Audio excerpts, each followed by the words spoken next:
Boa tarde a todas e todos. Nós estamos reunidos aqui num seminário online organizado pelo Instituto de Relações Internacionais e Defesa. Eu quero agradecer inicialmente às professoras Larissa Rosevics e Daniele Dionísio pela organização do evento e pelo convite. Nós temos aqui convidadas duas professoras, a professora Verônica Pires, que é coordenadora do curso de Relações Internacionais e professora do curso de História da Universidade Veiga de Almeida e ex-aluna do Departamento de Estado dos Estados Unidos, a professora Tatiana Teixeira, que é pesquisadora do INCT INEU e editora do Observatório Político dos Estados Unidos, que gentilmente aceitaram o convite para participar desse debate sobre o novo governo norte-americano, o governo do Biden e da Kamala Harris. Eu sou o professor Flávio Combat, do Instituto de Relações Internacionais e Defesa da UFRJ, vou ser o moderador do debate. Antes de iniciarmos e passar a palavra para a professora Verônica, eu queria dizer que é uma grande satisfação participar desse evento que está sendo organizado pelo nosso instituto. Espero que tenhamos aí uma tarde, um debate muito produtivo e também comunicar a vocês que estão assistindo que nós acolheremos perguntas pelo chat, né? Então, se vocês tiverem alguma consideração, nós escolheremos algumas perguntas que serão respondidas pelos debatedores ao final da nossa exposição. Então, mais uma vez, muito obrigado por terem aceito o convite. Eu passo a palavra à professora Verônica Pires. Boa tarde a todos. Eu vou tentar aqui marcar o tempo, conforme a gente combinou. Peço ajuda aí de vocês para não deixarem eu passar aqui do tempo previsto. Mas eu quero muito, primeiramente, agradecer a professora Daniela, a professora Larissa, pela organização, pela confiança, o professor Flávio, que pacientemente está aqui combinando para que tudo saia da melhor forma possível para todos vocês, e a companhia da professora Tatiana, parceira aqui de seminário. Eu tentei me organizar dentro do tema, mas, veja, o título do seminário é muito provocativo, ele acaba implicando em tantas possibilidades de debate, e, assim, como escolher, eu caminhei por pensar essa questão internacional, óbvio, a questão minha área de aderência, como pensar a questão global a partir da chegada, da posse do presidente Joe Biden e sua vice, Kamala Harris, ontem. E já as primeiras medidas que o presidente Biden, então, já tomou, alguns atos executivos, algumas ordens executivas ou decretos já sinalizando uma mudança de comportamento, uma clara mudança de comportamento nas relações internacionais, como, por exemplo, anotei aqui o processo de retorno à OMS, ou seja, isso é uma agenda global importante, a questão da saúde, as organizações ligadas às temáticas globais. A gente está em plena pandemia, então o retorno ao OMS é um sinal importante dessa retomada dos Estados Unidos nessa agenda multilateral, digamos, a tendência a assumir, a voltar ao seu lugar de liderança internacional, tão questionado hoje em função da chegada da China, em função do desafio imposto pela China hoje, e no que tange a questão do poder global. Então, essa foi uma medida importante, assim como o processo de retorno ao Acordo de Paris, sinalizando aí o quanto a agenda climática, a questão climática, também parte da agenda global, é importante para o novo governo dos Estados Unidos. Isso, de antemão, já traz uma questão importante para a gente pensar a partir do Brasil, É daqui que a gente pensa, é daqui que saem as nossas preocupações, o nosso lugar de fala é muito importante nessa hora.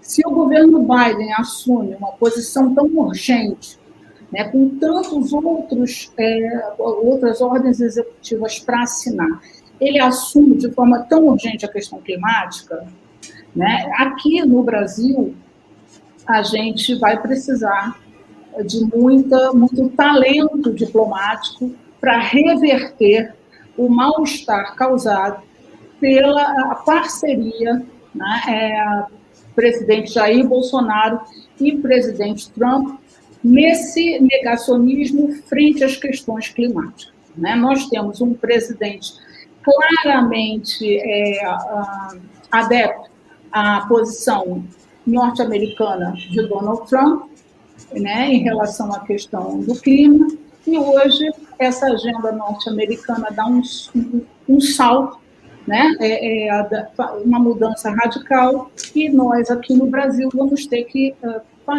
pensar alguma coisa de forma muito rápida e urgente para não virar um pária internacional no que diz respeito à questão climática. Não vou nem entrar em outras searas, porque, por enquanto, o que a gente tem é uma ordem, é um ato do presidente Biden nesse sentido, né, da questão climática. Agora, o que realmente me chamou a atenção, e aí talvez aqui entre uma contribuição para a gente não ficar no mais do mesmo, né, o que me chamou a atenção no discurso do presidente Biden ontem foi o seguinte trecho. Vou abrir as aspas, porque eu queria reproduzir exatamente como ele falou. A tradução é livre, mas foi o que ele falou. Agora há um aumento do extremismo político, da supremacia branca, do terrorismo interno que devemos enfrentar e iremos derrotar. Fecha aspas. Quando ele se remete à expressão supremacia branca, isso nos leva à seguinte conclusão. Essa situação está oficialmente reconhecida.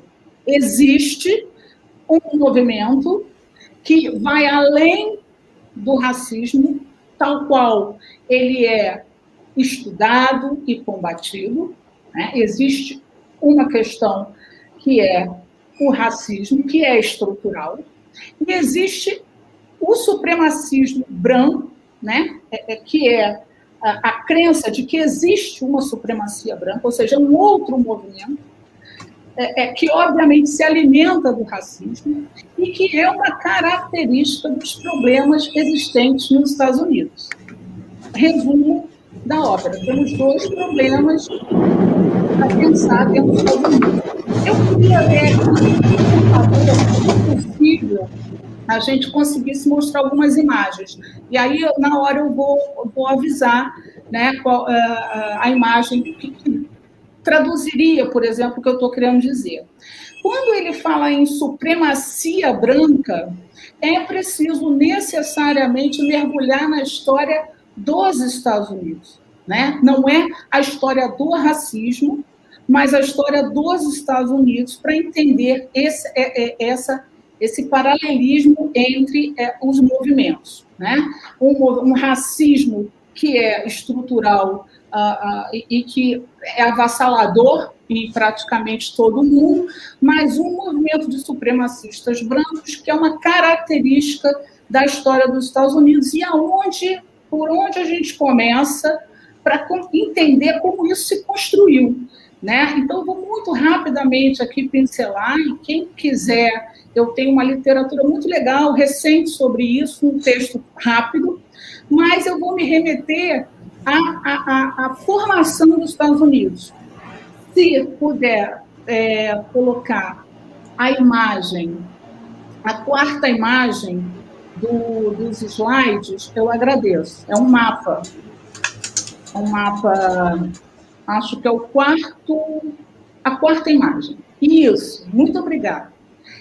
Esse mapa é muito simples de entender, né? E eu acho que, para o tempo que a gente tem, ele dá conta. O que está em vermelho são as colônias originais que fundaram os Estados Unidos. Ou seja, nós temos um mapa dos Estados Unidos aqui completo, a parte azul e a parte vermelha, mas o país começou por essa faixa litorânea leste, que ficou conhecida como as 13 colônias. Aqui tem 13 diferentes unidades, fundadas em tempos diferentes, em momentos diferentes e por razões diferentes. umas por perseguição religiosa, outras por questões econômicas, outras exatamente por querer liberdade religiosa, outras por serem puristas religiosos. Ou seja, o que a gente está falando é uma estrutura de autonomia original. Por isso as colônias eram diferentes, porque senão seria o Brasil, né?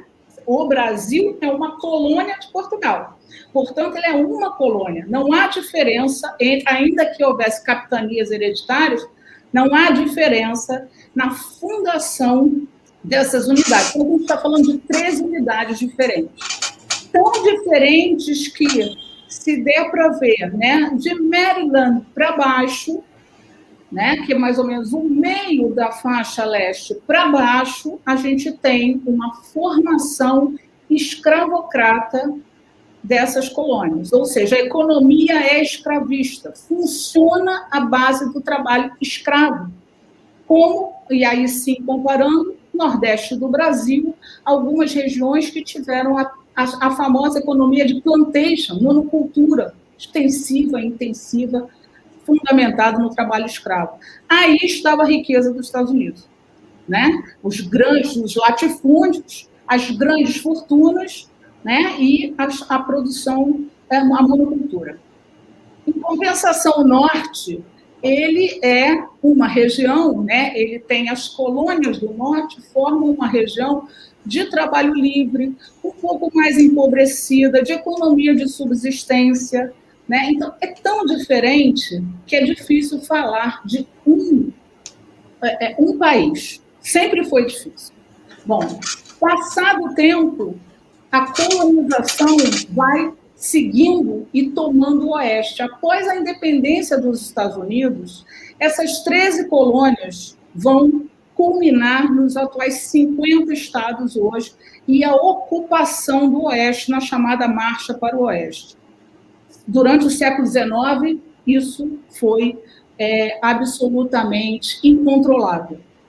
Tá? Então, a gente tem a expansão do território norte-americano, ele vai aumentar 11 vezes, e nessa discussão sobre essa divisão do trabalho livre e trabalho escravo, no meio do século XIX, você tem a chamada Guerra Civil ou Guerra de Secessão, 1861. Veja, a Guerra de Secessão durou 4 anos, acabou em 65, com a derrota do Sul escravocrata e a vitória do Norte livre. A partir daí, a escravidão está abolida. Na verdade, ela foi encerrada no meio da Guerra Civil, né? E aí é comum olhar Lincoln como um herói, por isso ontem ele era o pano de fundo da festa de posse do presidente Biden e da vice Harris. Vejam, a guerra acabou com a vitória do Norte sobre o Sul, mas a vitória do trabalho livre contra o trabalho escravo não acabou.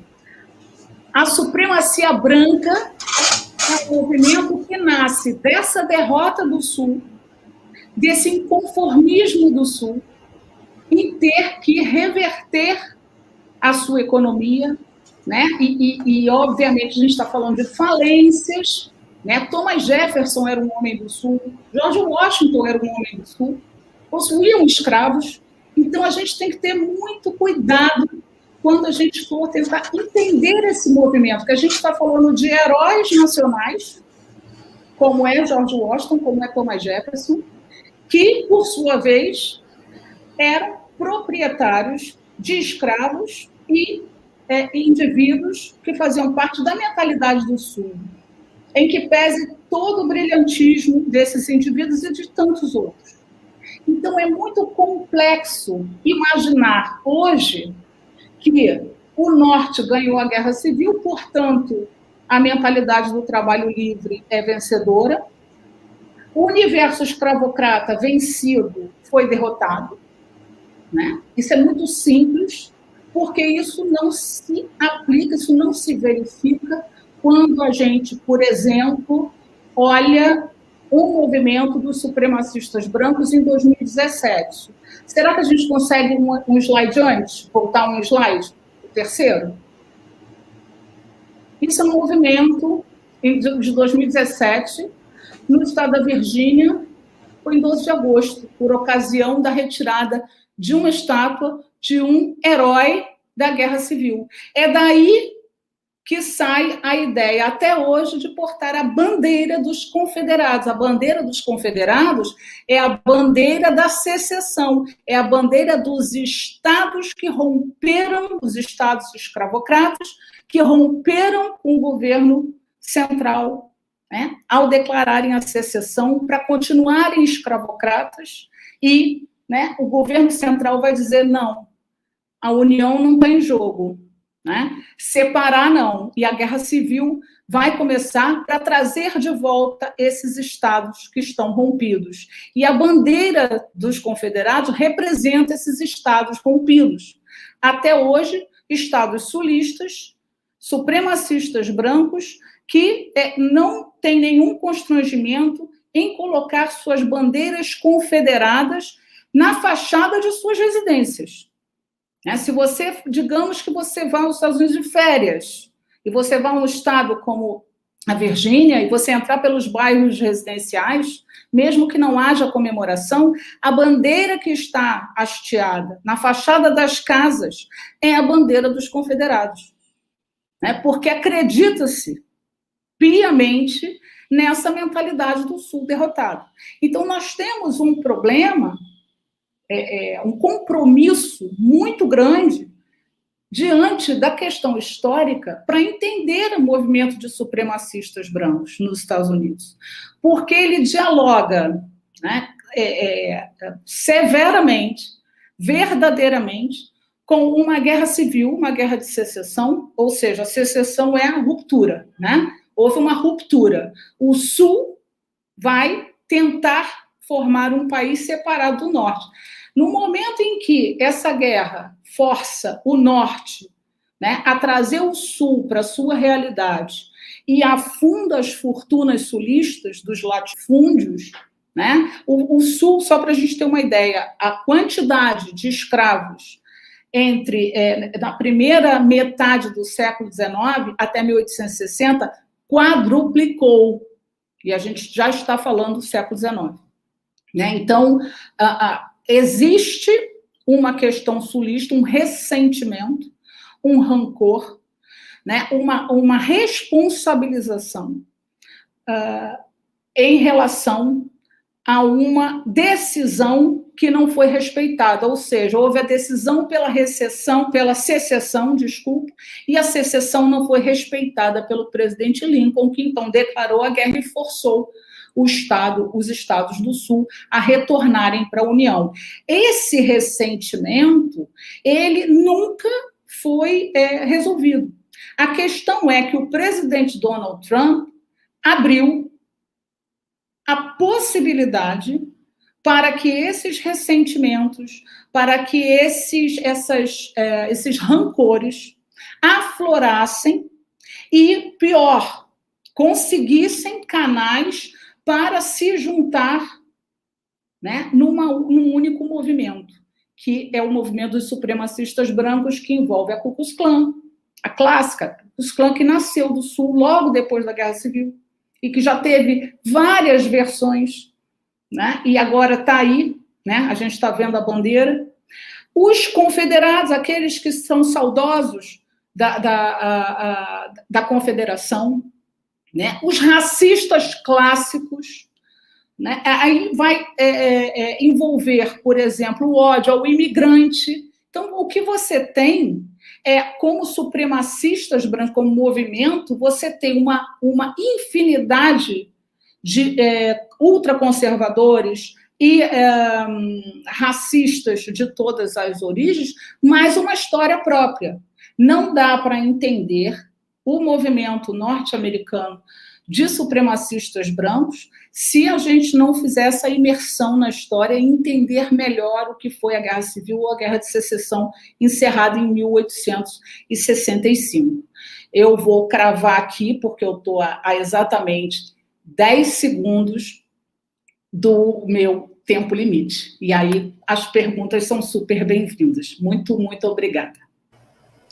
Muito obrigado, Verônica, por essa exposição excelente, resgatando aí, portanto, as raízes históricas desses processos contemporâneos, importantíssimos, como sempre.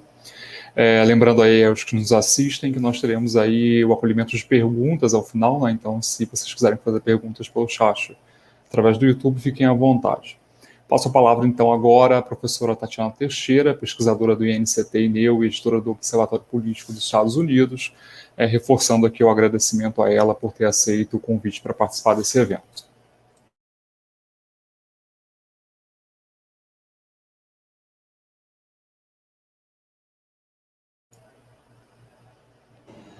Pronto, liguei o microfone. Boa tarde a todos.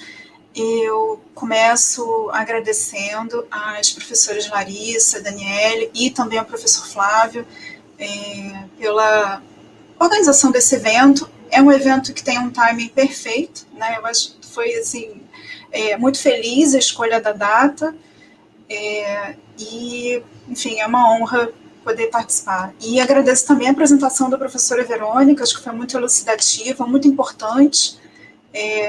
Assim, a gente tratar da supremacia branca, ontem a gente até conversou sobre isso, né, que parece que foi a primeira vez que a expressão em si apareceu num discurso de inauguration address, de posse, né, então isso, como disse a professora Verônica, torna ainda mais forte, mais intensa a simbologia, né, que é o reconhecimento de que isso é um problema e deve ser encarado como parte da América, né? Assim, falando mais um pouco sobre isso, nos últimos dias, em relação ao episódio lamentável do Capitólio, a invasão e outros termos, enfim, que foram usados por especialistas e pelos analistas, a gente ouviu muito que nós não somos assim, isso não é a América, isso não nos representa, esses não são nossos valores. Na verdade, isso também representa a América, isso também é parte da América.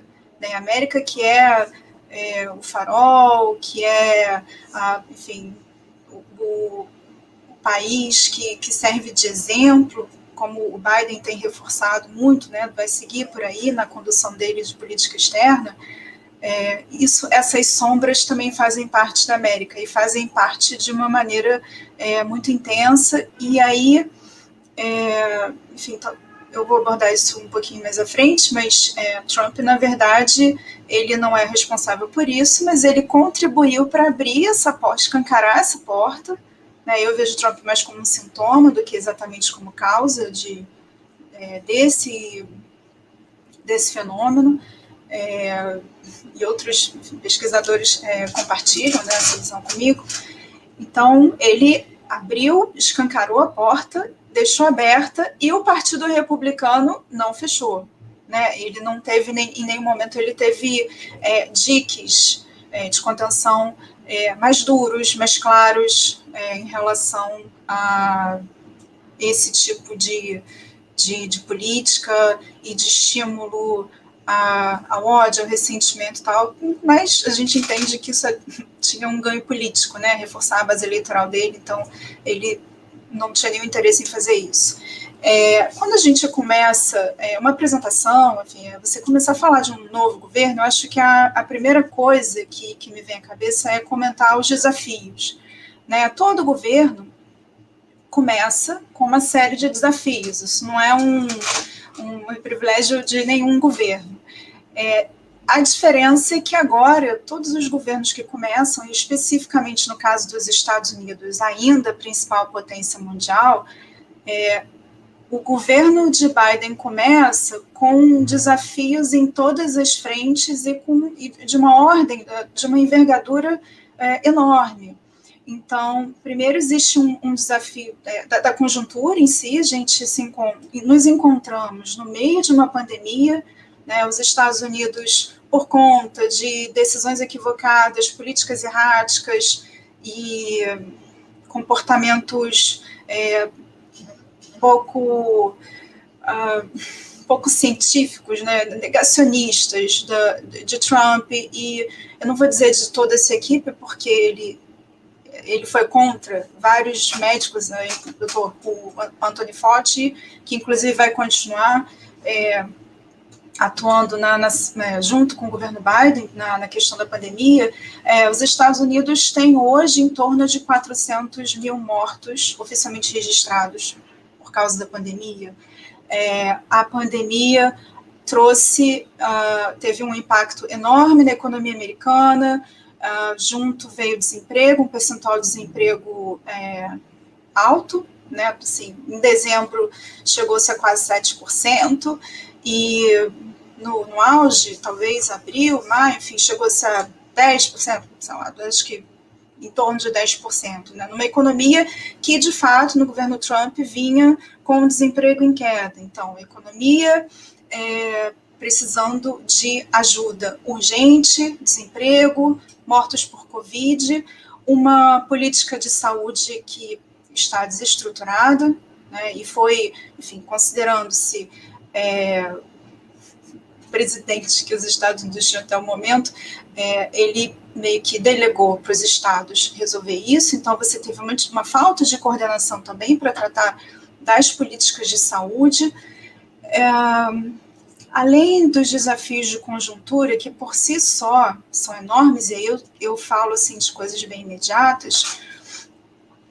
Biden, ele terá de enfrentar uma questão política dentro do seu partido, né? Ele foi eleito, sabe-se, isso não é segredo para ninguém, ele foi eleito como o menos pior, como, não vou dizer o mal, não sei se dizer o mal necessário é pesado, considerando-se seu opositor na corrida eleitoral, mas tanto na escolha dos democratas quanto, enfim, independentes, e em relação aos progressistas do Partido Democrata, aceitou-se Biden porque não houve um nome. O Partido Republicano, o Partido Democrata não conseguiu um nome que unisse totalmente o partido. E, de fato, isso seria difícil, porque a agenda da parte mais progressista, né, os americanos chamam isso de liberal, mas isso causa uma certa confusão aqui, né, porque a gente, enfim, sempre que se disser liberal, você tem que explicar que é liberal no sentido político, não liberal no sentido econômico, porque aí já é uma outra conversa. Mas a agenda progressista é uma agenda que tem pontos de convergência com a agenda mais moderada do partido, mas não necessariamente. Então, Biden, para ser candidato, ele precisou recuar, se ajustar para poder se tornar mais palatável para uma grande parte do partido que vem crescendo, né? E aí tem a Ocasio, tem the Squad, né, que são as representantes que ganharam muito a visibilidade desde as midterms de 2018. Enfim, é um partido que tem que lidar com o aumento da diversidade, com uma agenda que não é consensual para todo mundo, para a sigla em si, né? Além do desafio intrapartidário, você tem um desafio com a oposição, com os republicanos, que entre si já tem um desafio enorme por conta do legado do trumpismo. E aí eu acho que é importante a gente pensar que a saída de Trump, primeiro ele sinalizou que saiu, mas não saiu, né? Ontem no discurso que ele fez, ele deixou claro que ele saiu, mas pode voltar de algum jeito. Ele não aqueceu um pouco, baixou um pouco o tom da sua fala, temendo talvez as consequências do impeachment, porque, enfim, impeachment vai correr, e o objetivo principal, né, é que ele perca que ele fique inelegível, né, não possa ser disputado em 2024. Então, sim, Biden assume agora com essa questão da conjuntura, tendo que dialogar com os seus correligionários mais progressistas, tendo que lidar com o Partido Republicano, que em si mesmo também é dividido e tem suas questões para lidar com o trumpismo. Embora os democratas comecem esse governo com maioria na Câmara de Representantes, que é o equivalente à nossa Câmara de Deputados, são 222, eu acho, 211 ou 212. Essa é uma maioria relativamente desconfortável, mas no Senado a situação é um pouco diferente. Agora a gente tem 50-50, tem o voto de Minerva da Câmara, mas isso não significa que tenha maior liberdade, porque para projetos de mudança estrutural profunda, você precisa de 2/3 no Senado. E não é certo que os democratas vão conseguir isso, a depender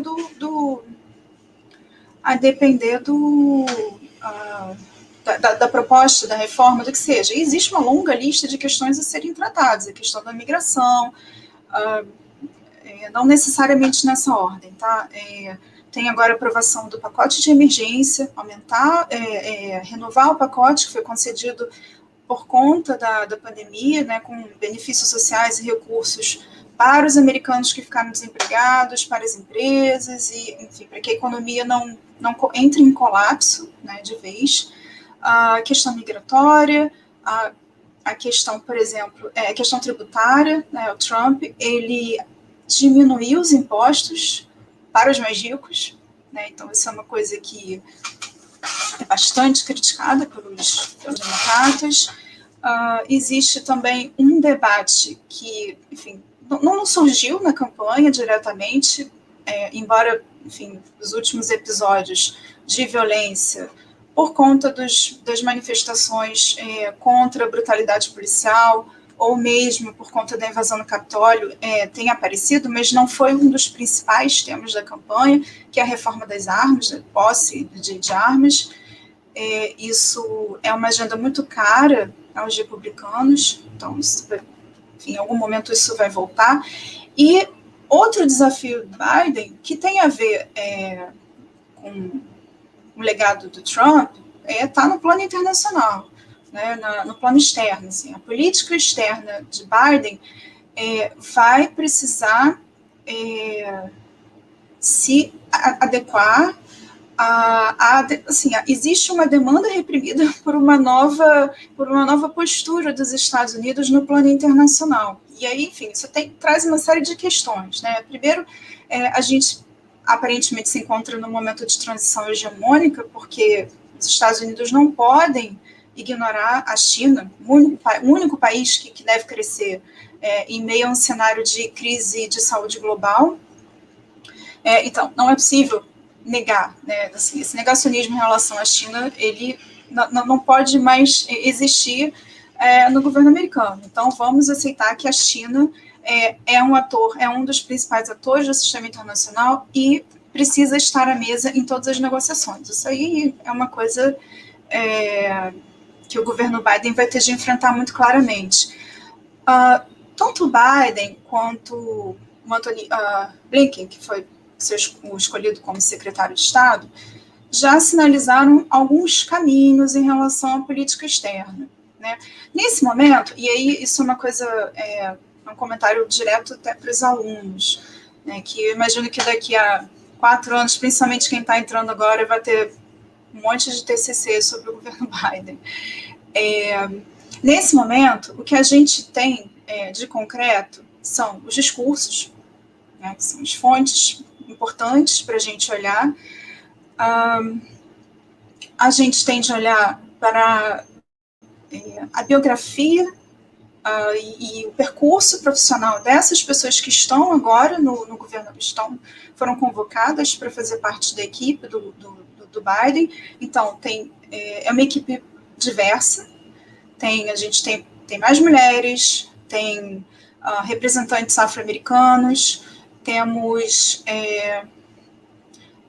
tem o Pete Buttigieg, não sei se eu nunca consigo falar esse nome, que é declaradamente homossexual, faz parte do governo. Então, é um governo, eu falei das mulheres, é um governo que acolhe uma maior diversidade e representatividade das chamadas minorias, né?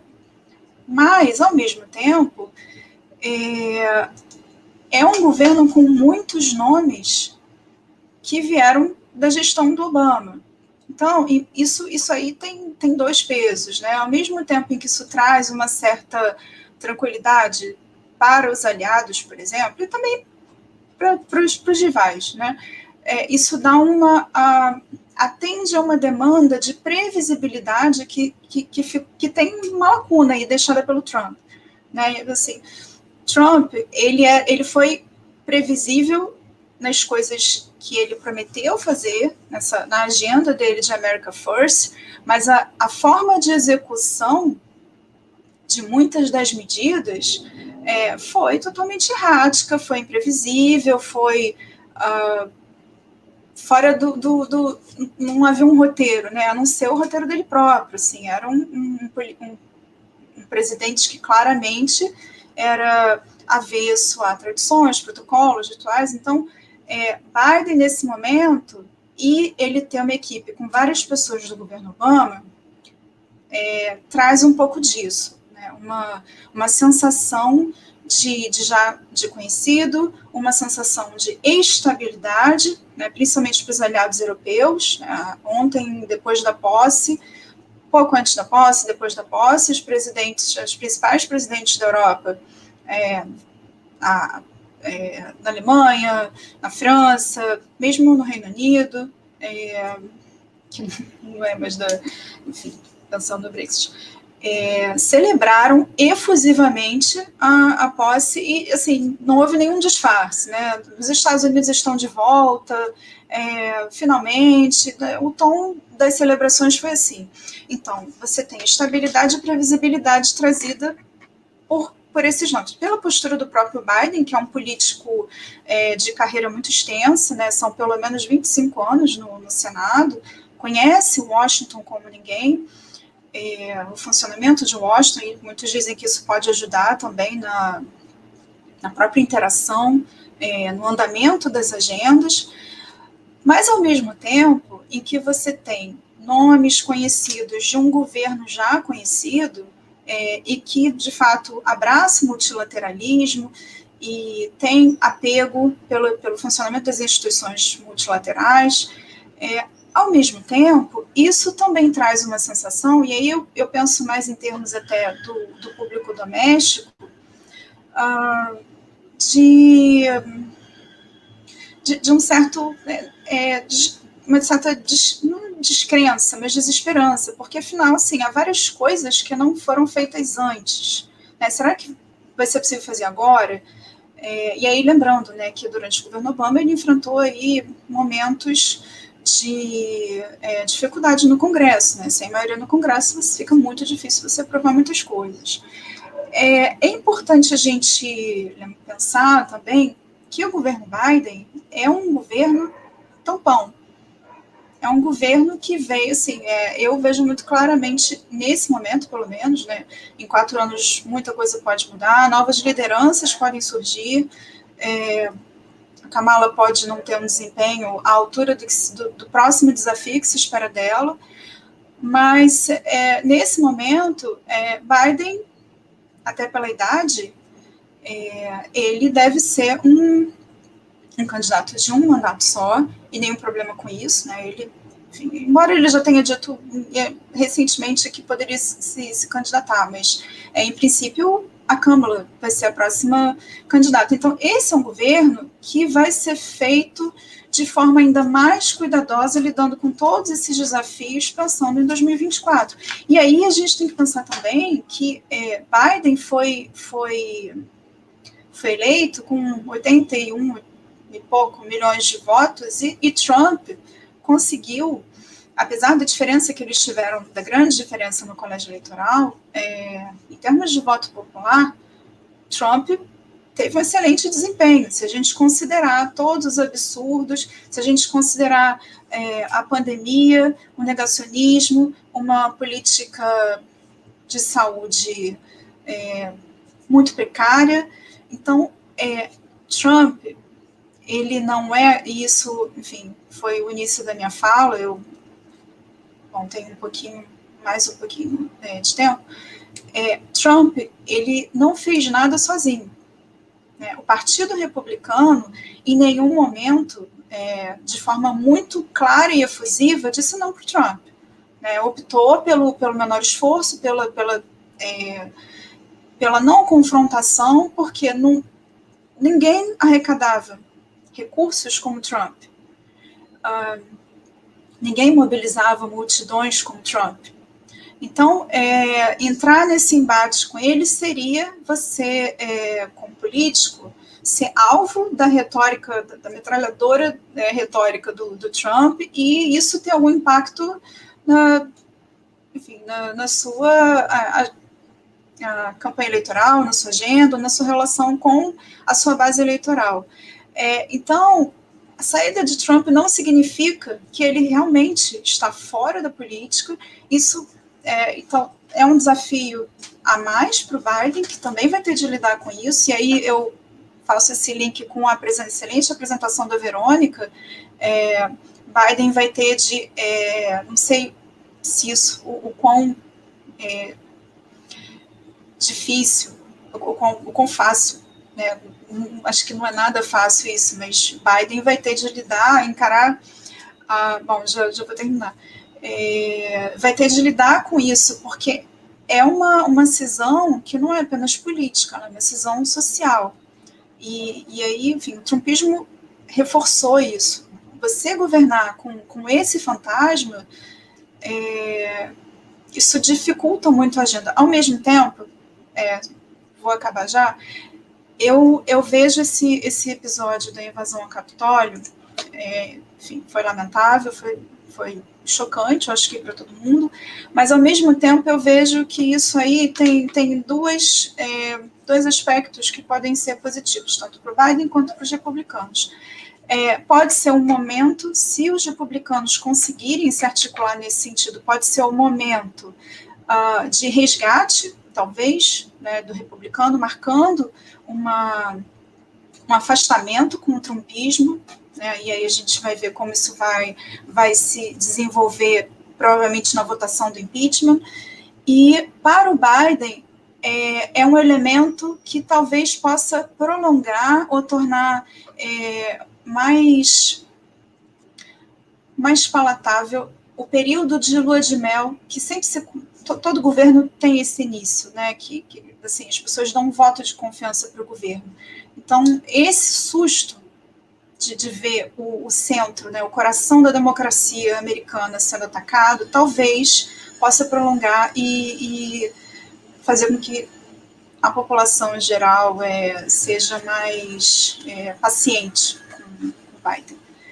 Eu tinha outras observações a fazer, mas já passei bastante meu tempo. Obrigada. Obrigado, professora Tatiana, pelas considerações, excelentes considerações, muito precisas. Bom, eu vou fazer alguns comentários aqui na parte que me cabe aqui dentro desse debate, mais focado, obviamente, na minha área de pesquisa de trabalho, que é a parte econômica, e ao final eu vou deixar aí algumas questões, que na verdade são questões que ainda estão em aberto, algumas delas foram abordadas pela Verônica, outras pela Tatiana, e na sequência a gente passa então as considerações e as perguntas que estão sendo feitas no chat, lembrando aí que essa apresentação vai ficar gravada depois e vai estar disponível para quem quiser assistir posteriormente no canal do IRIGE no YouTube.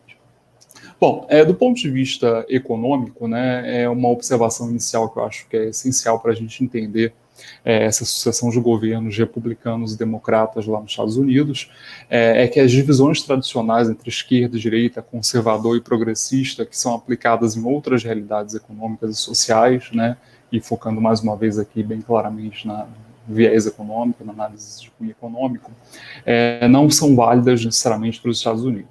Então, o que a gente observa, o que a gente pode observar historicamente é que nós tivemos governos republicanos progressistas em diversas políticas econômicas e até mesmo política externa, e governos democratas extremamente conservadores do ponto de vista da condução da economia, de tal forma que essa identificação que se tende a fazer, principalmente do ponto de vista aí da opinião pública, não especializado nesse debate entre uma direita e uma esquerda, um conservadorismo ou uma posição mais progressista, não é aplicável aos Estados Unidos, né? Dito isso, a grande expectativa que eu colocaria aí, em termos de condução da política econômica dos Estados Unidos no governo Biden, né, é exatamente a ideia de que ele deve sustentar essa grande estratégia, né, de longo prazo que perpassa vários governos americanos, sejam eles democratas ou republicanos, e nesse sentido ele deve preservar a essência da política de Estado norte-americana, né, colocando aí uma ideia de que existem políticas de governo e uma política de Estado de mais longo prazo que se identifica então com essa grande estratégia, e eu resumiria aí essa grande estratégia aí como um neoliberalismo, né? Um neoliberalismo que a gente pode chamar de reformado, me parece aí extremamente paradoxal, alguns chamam de neoliberalismo progressista, né? Se é que há algo de progressista dentro da visão neoliberal da economia, mas essa ideia de neoliberalismo que mantém a grande estratégia em termos de uma pauta de defesa dos interesses do grande capital norte-americano, de sustentação em termos econômicos, basicamente, do que a gente pode chamar aí, da política de portas abertas, dos interesses dos Estados Unidos para o resto do mundo, mas em contrapartida incorpora aí essa pauta que é vista como mais progressista, né, para usar o termo que é comum aí em termos de análise contemporânea, alinhada basicamente à defesa do meio ambiente e uma pauta de contraposição à violência racial, muito na onda do movimento do Black Lives Matter, né? Então a gente sabe que é um movimento político, né, e social mais amplo, que foi importantíssimo para entender, inclusive, essa conjuntura de eleição e de chegada ao poder do presidente Joe Biden, né. Eu vou passar, então, rapidamente, depois dessa exposição, dessa grande estratégia, a alguns indicadores econômicos, né. Os Estados Unidos hoje tem uma taxa de desemprego em torno de 6,7%, é o dado mais recente que a gente tem de dezembro, com uma tendência aí de melhora gradual. Mas, de qualquer forma, a gente sabe que a taxa de desemprego é sempre um indicador que esconde muito, né, ele revela, né, um número global e acaba deixando de lado aí algumas nuances do mercado de trabalho.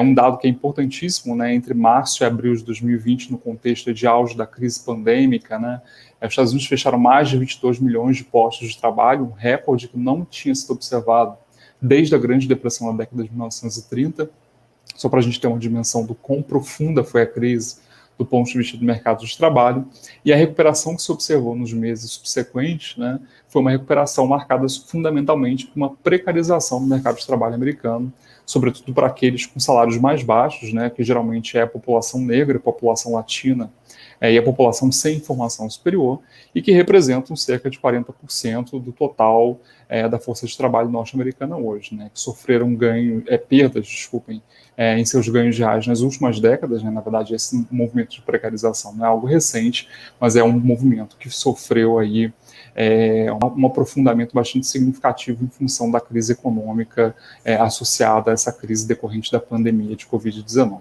Né? Tem razões históricas mais profundas, né, que não são o foco da nossa análise aqui para entender esse movimento de precarização do mercado de trabalho americano. Obviamente tem todo o movimento de enfraquecimento dos sindicatos nos Estados Unidos, as transformações tecnológicas excludentes de trabalho, a própria legislação trabalhista norte-americana, né, que não protege o trabalhador, e uma própria tendência histórica aí do capital de aumentar a exploração da força de trabalho, que tende a ser aí, levada às últimas consequências em períodos de crise, sobretudo de grande crise, que é o momento que a gente vive contemporaneamente. Né? Ao lado desse mercado de trabalho extremamente precarizado, que a gente observa também uma atividade, uma trajetória de recuperação ainda fraca, né? As projeções que a gente tem aí, uma projeção do Fundo Monetário Internacional para o PIB norte-americano em 2020 aponta uma contração superior a 4%, para 2021 a projeção de um crescimento em torno de 3,1%, mas obviamente com a distorção estatística, já que a base de comparação imediata que é 2020 é muito fraca, né?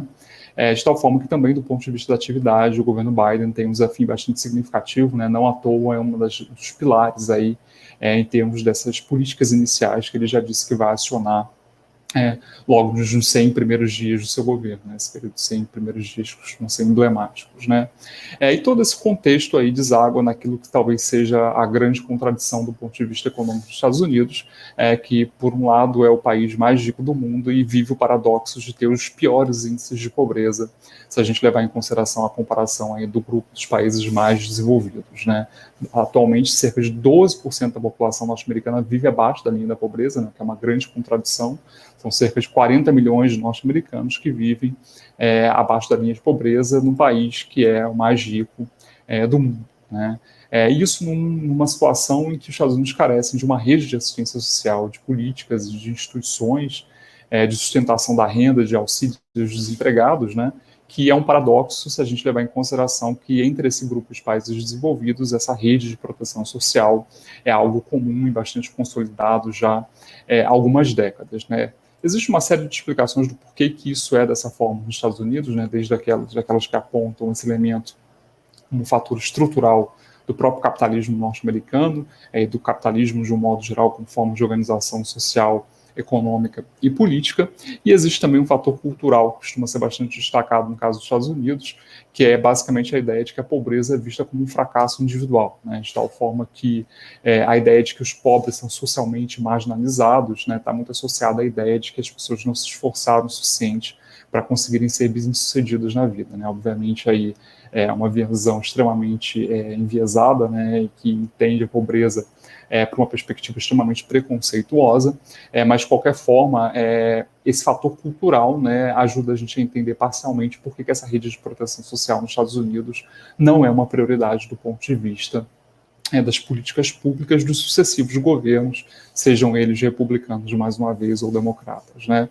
E um outro elemento que é importantíssimo para a gente entender esse quadro social bastante complexo, né, inclusive essa conjuntura política, que, na minha interpretação, foi essencial para a eleição do Biden, exatamente as grandes desigualdades raciais que marcam os Estados Unidos historicamente, né, inclusive com uma visão de longuíssimo prazo. Um dado que chama bastante atenção, que eu consultei recentemente, numa instituição chamada Kids Count, aponta que enquanto 11% das crianças brancas nos Estados Unidos vivem na pobreza, essa taxa chega a 32% para crianças negras e 26% para crianças latinas, né? De tal forma que a gente poderia concluir, com base nesse indicador, em outros estudos, obviamente, né, que a pobreza nos Estados Unidos é vista basicamente como um problema para a população não branca, né? De tal forma que as políticas de combate à pobreza são colocadas tradicionalmente no segundo plano, né? Então, a gente não tem exatamente aí um delineamento de políticas, até porque o governo acabou de se iniciar, né, o governo Biden, um delineamento claro das políticas de combate à pobreza, mas a tendência aí é basicamente que sejam medidas pontuais, né, e não medidas estruturais, né, basicamente medidas para aliviar, né, eles inclusive dão esse termo lá para as políticas, né, de poverty relief, né, exatamente na ideia de que são políticas pontuais, não políticas estruturais que tendem a perpassar os governos subsequentes. Exatamente por conta de ter em perspectiva essa situação social e econômica muito complexa, que já no governo Trump, né, no último ano do governo Trump, já, portanto, no contexto dessa grande crise associada a essa pandemia de saúde pública, esse problema gigantesco de saúde pública, que o Congresso aprovou 2 grandes pacotes de ajuda fiscal, né, já em 2020. Primeiro pacote lá em março, de 2,2 trilhões de dólares, o segundo pacote em dezembro de 900 bilhões de dólares, e já há uma proposta aí, já sinalizada pelo Biden já durante a transição, de um terceiro pacote de ajuda fiscal para famílias e empresas, né, esses pacotes contemplaram os 2 grupos, que deve totalizar aí cerca de 1,9 trilhão de dólares, né? Essa perspectiva de novos estímulos para 2021 e talvez até para 2022 está muito bem delineada, né? Exatamente como uma estratégia, mais uma vez, pontual de sustentação da renda e da atividade nos Estados Unidos, num contexto de extrema incerteza econômica, muito decorrente, mais uma vez, da pandemia. Uma sinalização importante para a gente poder fazer essa afirmação foi a própria indicação da Janet Yellen, né, como secretária do Tesouro, a primeira secretária do Tesouro, portanto, que é mulher lá nos Estados Unidos. A Yellen, obviamente, tem uma trajetória em termos de representação em cargos econômicos e políticos muito consolidada, né? Ela é ex-presidente do Federal Reserve, né? Só para citar aí função pública mais importante que ela ocupou antes da que ela passa a ocupar agora. Mas a Yellen já deixou claro que ela vai sustentar uma política fiscal expansionista, né, enquanto o mundo aí, inclusive o Brasil, olha com preocupação para a trajetória das contas públicas. Ela declarou que responsabilidade fiscal nesse momento de grande crise é oferecer estímulo, né? Então, já está claro exatamente a linha que ela pretende seguir, e é uma linha alinhada, inclusive, com a política monetária fortemente expansionista, seguida pelo Fed, que não é uma novidade, né? A taxa de juros dos Estados Unidos hoje oscila entre 0 e 0,25% ao ano, e o Fed também já sinalizou que deve manter essa política de estímulos monetários durante o período que for necessário para que a economia norte-americana consiga se reativar do ponto de vista econômico e, eventualmente, caminhar sem a necessidade de medidas de estímulo tão incisivas, né? Eu diria que uma outra dimensão importantíssima também, né, que bate na questão econômica aí, de forma muito clara, quando a gente analisa as tendências para o governo Biden, né, colocando aí exatamente como tendências, porque a gente sabe que, claro, a história é aberta, né, e previsões, sobretudo econômicas, invariavelmente falham, né, nesse contexto de grandes incertezas, mas eu diria que a questão da política climática ambiental, né, como foi bem destacada pela Tatiana, é uma dimensão importantíssima para a gente entender, né, as tendências que se colocam aí em termos de política econômica, né. O Biden já sinalizou que tem a intenção de acionar uma política econômica e uma política energética que privilegiem atividades econômicas, novas tecnologias, fontes de energia de menor impacto ambiental, né? Já ontem, numa das primeiras medidas aí administrativas que ele assinou, ele recolocou os Estados Unidos no Acordo do Clima de Paris, que era uma promessa, inclusive, de campanha, né, e um ponto de embate bastante incisivo durante a corrida presidencial com Trump, e ele deve fornecer aí uma série de estímulos econômicos aos setores desta chamada economia verde, né, de tal forma que é possível que a gente veja aí um renascimento, né, ao estilo do que o Obama propôs, sobretudo no segundo mandato, na área de energias renováveis, né? E aí, obviamente, que essa política de uma atenção, de uma prioridade para a questão climática e ambiental, certamente deve se refletir numa política econômica e comercial diferente daquela que foi levada e conduzida pelo seu antecessor lá na Casa Branca.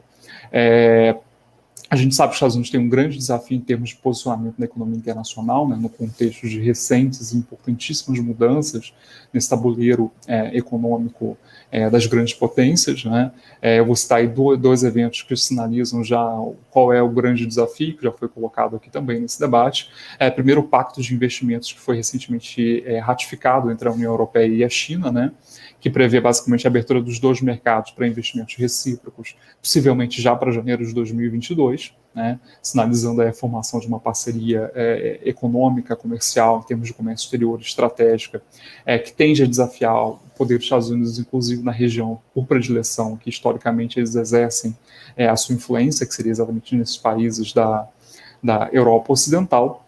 E um segundo evento importantíssimo, que foi menos comentado do que esse pacto econômico entre a UE e a China, que é a parceria econômica abrangente regional, né, um acordo comercial entre 15 países da Ásia e da Oceania, né, que juntos respondem por 30% do PIB global e por 30% da população mundial, e que basicamente coloca a China, mais uma vez a China, né, à frente de um grande bloco comercial unificado. E aí a gente tem também, inclusive, um potencial problema para o Brasil, que eu vou deixar para comentar um pouco mais ao final, onde a gente associa essa dimensão da política de comércio exterior a essa dimensão ambiental e climática, né? Do ponto de vista do quadro político, eu não vou adentrar, porque as grandes especialistas aqui são a Verônica e a Tatiana, então deixo para elas os comentários ao final.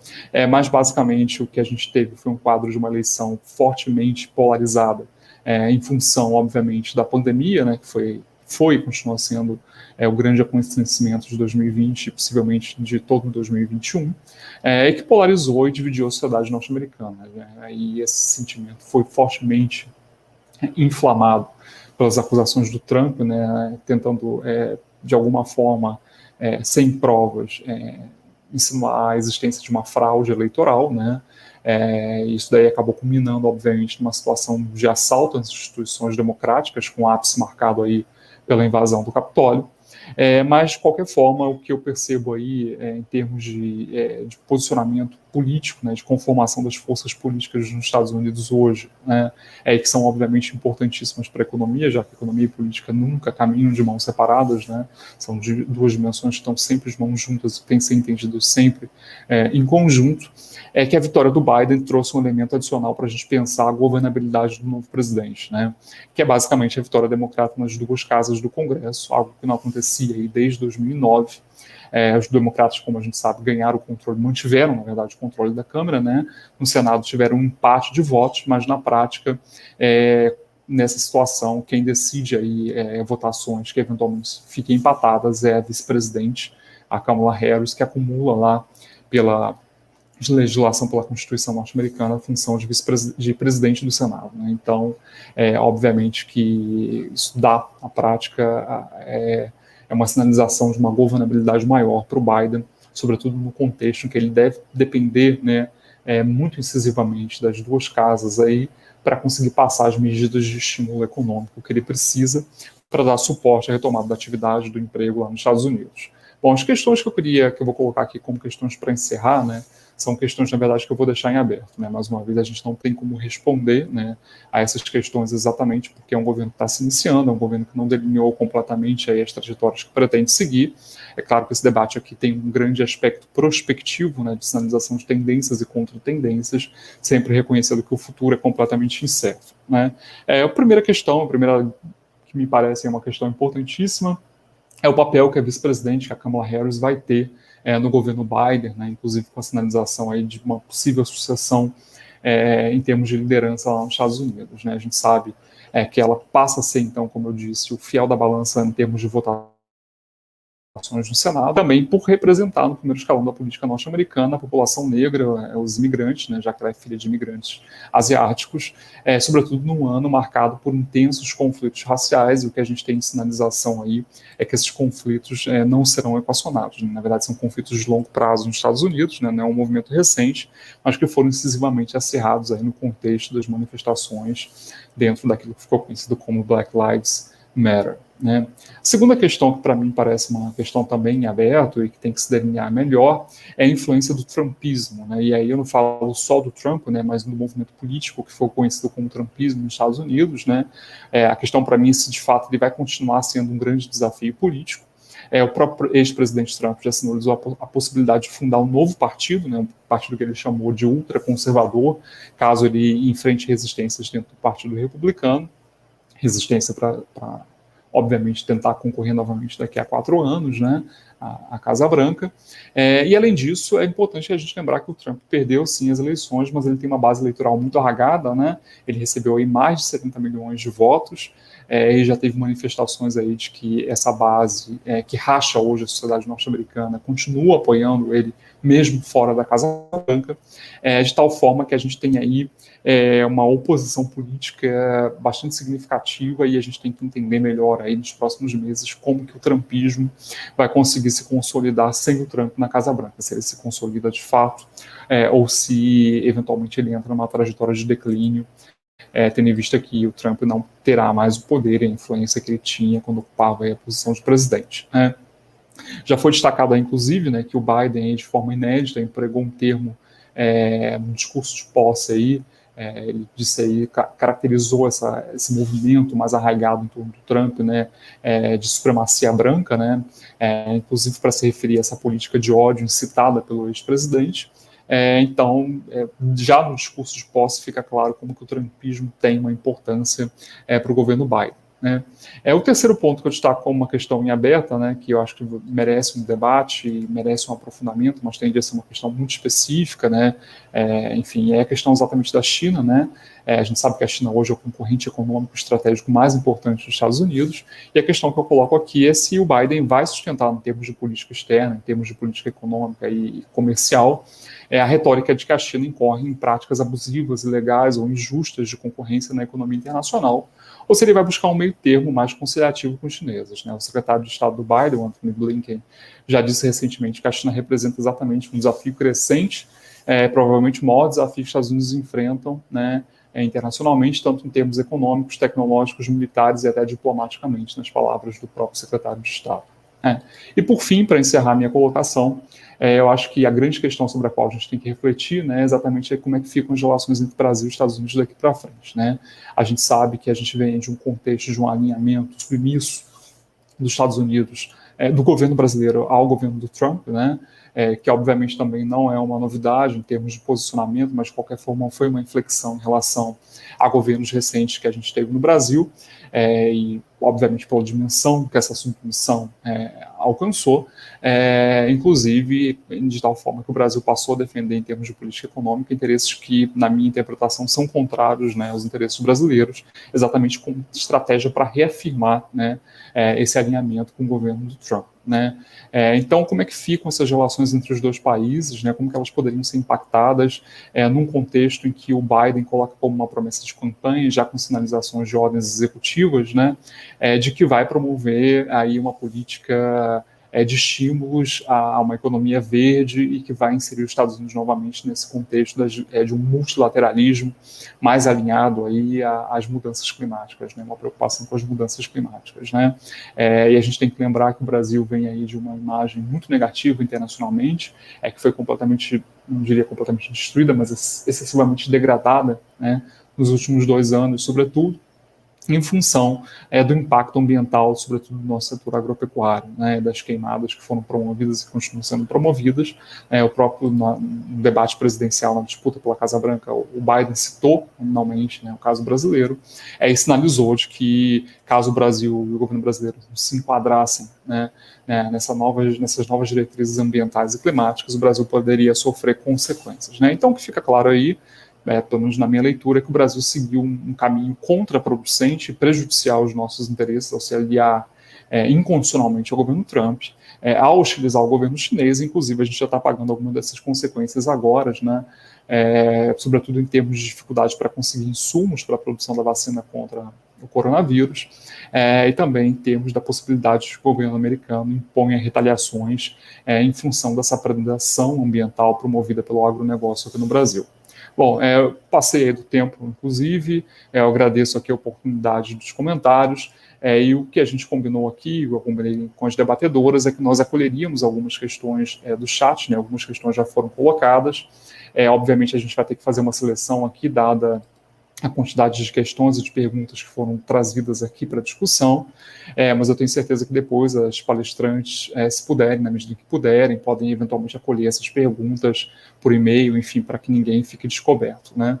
Bom, eu vou passar primeiro aqui, então, a pergunta que foi colocada no chat pela professora Daniele Dionísio. Eu vou colocar como uma pergunta em aberto para as debatedoras, e aí quem se sentir mais confortável para responder, pede a palavra. A professora Daniele Dionísio pergunta o seguinte: qual seria a contribuição da eleição de Obama para esse movimento de supremacia branca? Podemos dizer que essa polarização com foco na questão racial hoje sobrepõe a divisão republicanos e democratas? Então, a professora Verônica vai passar a resposta.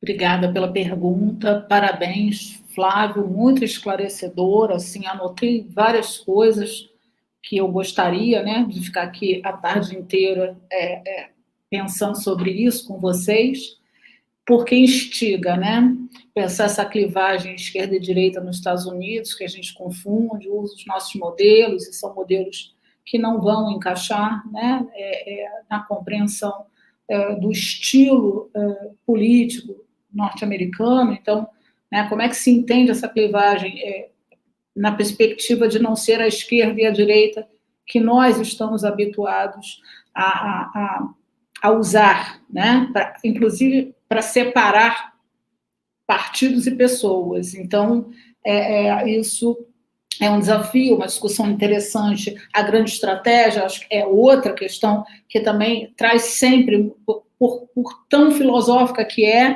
e ao mesmo tempo tão visível, né? É difícil de você desenhar.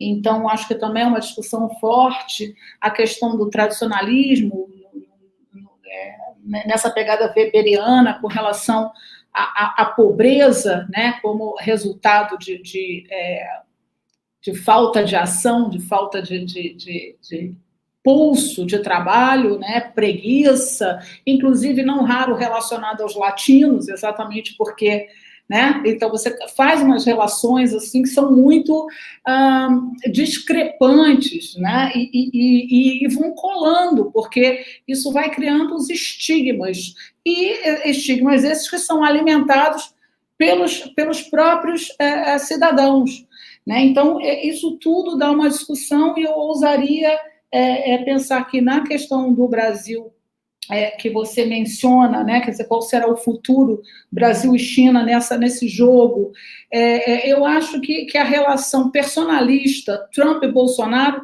foi cortada, né? Então, o diferente que a gente vai ter agora é que o Brasil personalista, ou seja, o presidente Bolsonaro, não terá quem bajular individualmente, porque o outro lado não aceita bajulação. Então, talvez a gente tenha aí um desafio que vai ser unilateral, ou seja, o Brasil terá que fazer alguma coisa, né? E não entrar num acordo de cavalheiros com o indivíduo do outro lado.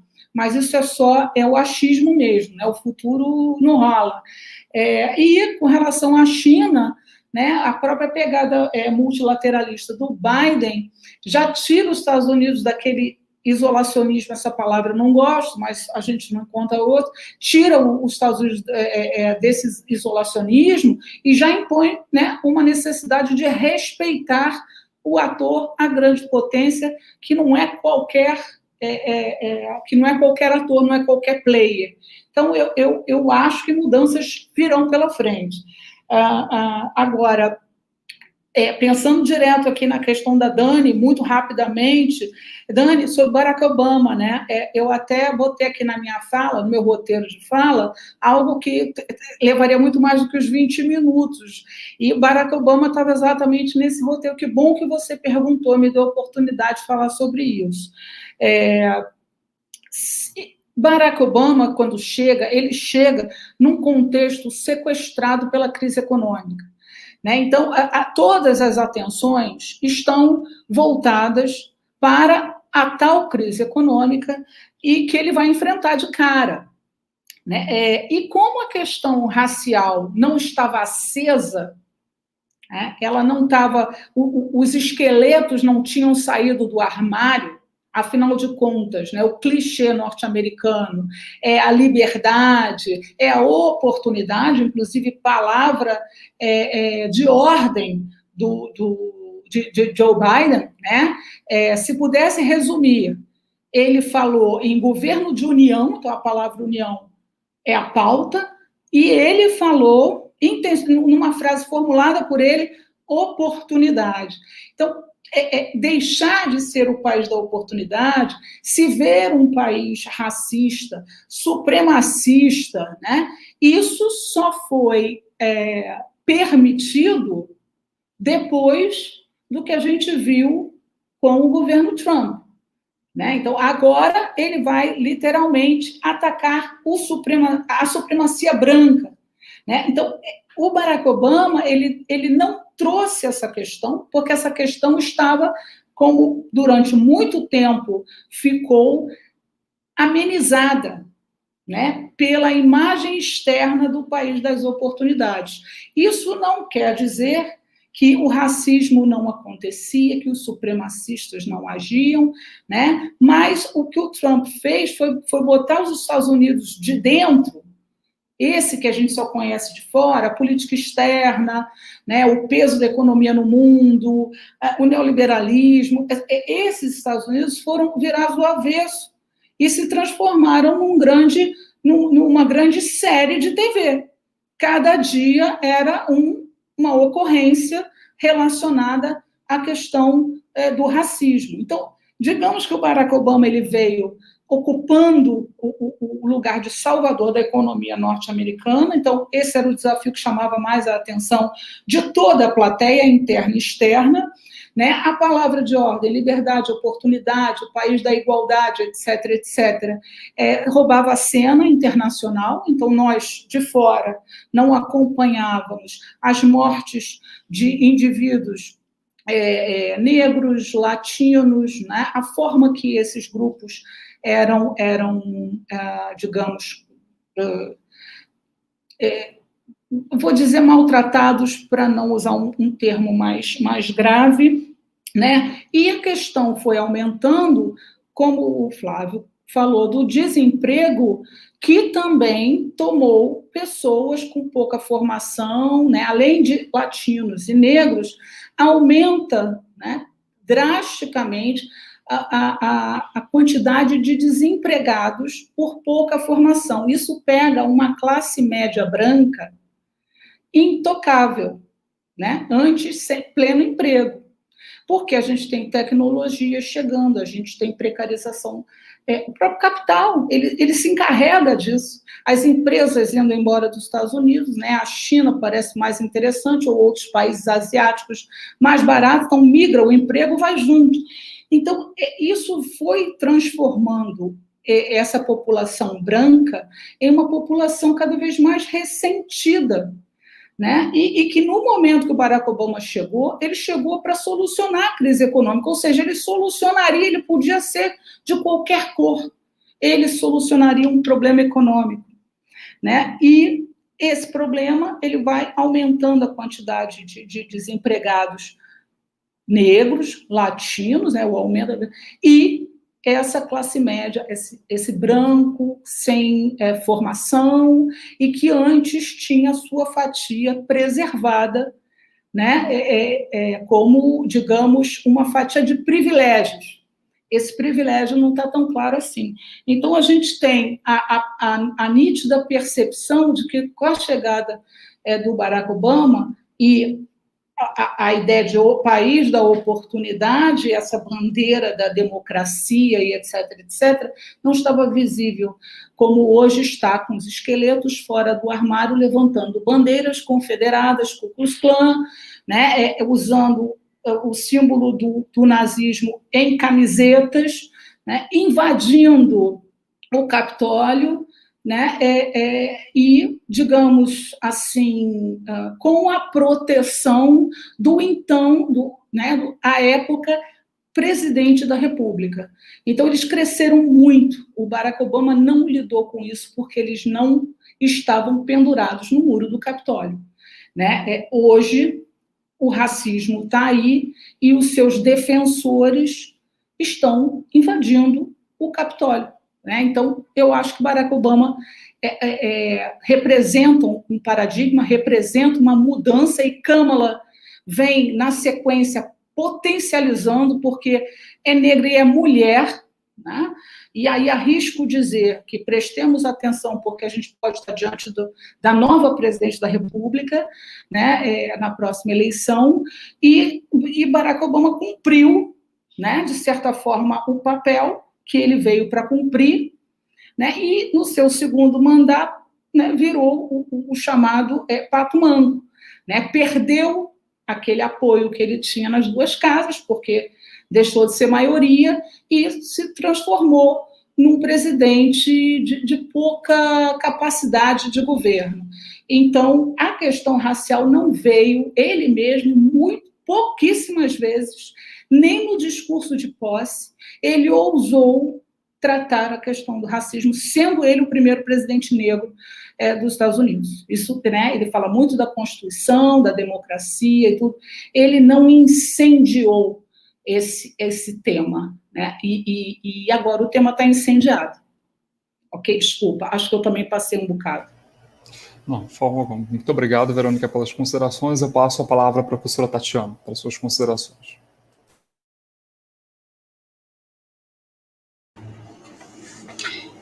Bom, eu gostaria de fazer pequenas inserções em relação a, talvez como pequenas respostas para as duas perguntas que foram feitas, e também complementando ótimos comentários do Flávio e da Verônica. Em relação ao Obama, que eu vi ao longo dos 8 anos do governo Obama e nesses 4 anos do governo Trump, na fala de diferentes políticos, Congresso, e governadores, enfim, políticos dos executivos estaduais ou outras autoridades republicanas de visibilidade, é que os republicanos não digeriram ter um presidente negro na Casa Branca. Isso é muito claro para mim. Na verdade, eu acho que talvez isso foi aumentando essa insatisfação. O que é curioso é que, como a Verônica colocou, Obama, ele nunca se colocou, até talvez para não estimular ainda mais, né, acentuar a questão racial, ele nunca se colocou como o presidente dos negros. Também não poderia fazer isso, porque ele foi eleito por uma população assim, que não era apenas negra, né? Então ele não pode se colocar dessa forma. Mas o curioso disso é que após os 8 anos do governo Obama, muitos negros votaram no Trump, e muitos votaram agora, assim, votaram entre esses 77 milhões, e votaram porque depois de 8 anos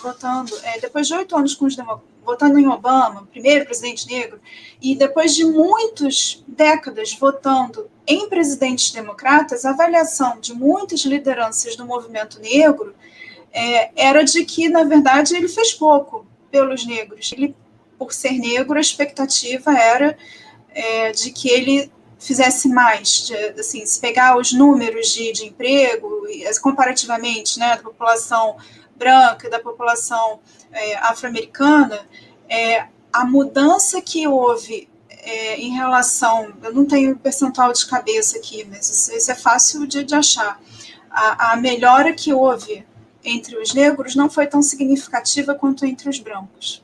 Então, isso é interessante. A outra coisa é que, na verdade, Obama é um negro de Chicago, é um presidente americano. Então, isso o faz ser uma pessoa dentro de um lugar que tem uma série de expectativas. A Verônica também mencionou isso de alguma forma na primeira fala dela. Obama era presidente dentro de uma estrutura com uma série de constrangimentos, tanto de ordem política quanto, enfim, das mais variadas ordens. Então, ele agiu também em conformidade com isso, né? Assim, então, não tinha como se esperar, na prática, que isso resultasse em uma enxurrada de políticas pró-comunidade negra, não sei. Mas entendo realmente que a direita, e principalmente a extrema-direita, nunca digeriu ter um presidente negro à frente da presidência, à frente do país que é o modelo para o mundo, do país que é especial, do país do excepcionalismo americano, do país do Destino Manifesto, nunca digeriu. Isso era um comentário sobre o Obama. A outra, em relação a... Tem uma pergunta sobre o trumpismo. Eu vou citar aqui uma pesquisa recente da CNN que diz o seguinte: 54% dos entrevistados é a favor da saída do Trump. Quer dizer, né, quando isso foi logo depois da invasão do Capitólio. E aí, desses 54%, 93% são democratas, 10% são republicanos. Outro número dessa mesma pesquisa é que e eu apenas sou eu que estou dizendo, né, porque realmente é pouco, 19% dos republicanos consideram que a vitória de Biden foi legítima. Então, não consigo ver entre os republicanos, pelo menos na base eleitoral, desaparecimento do trumpismo. E a gente, assim, está dando um nome de trumpismo porque Trump personificou isso nos últimos 4 anos, mas como, né, a Verônica falou também, eu falei, isso está aí, né, supremacia branca, extrema-direita, racismo, essa polarização, essa divisão social profunda, o ressentimento,